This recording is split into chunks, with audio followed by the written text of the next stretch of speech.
Good day sa inyo. Kumusta po kayong lahat? Gusto ko lang i-share sa inyo itong napanood ko kung bakit daw nag-i-spark or lumuluwag ang ating saksakan at madaling masira.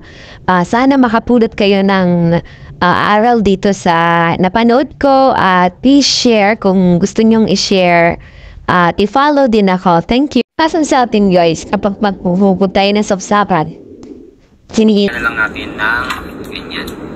Huwag natin gawin yan dahil yan ay nagiging dahilan ng pagluwag ng saksakan. Makikita mo kapag hinihila mo yan parang merong spark na lumalabas.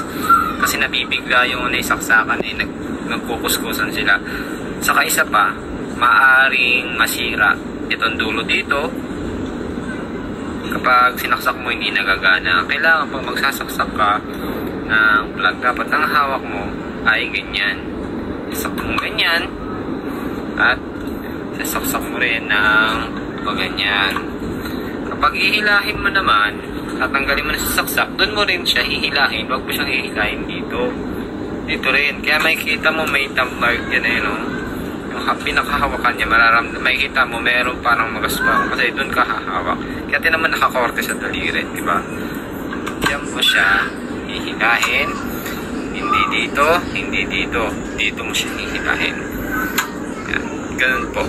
Para hindi lumuwag yung mga saksakan nyo at hindi rin masira yung plug nyo.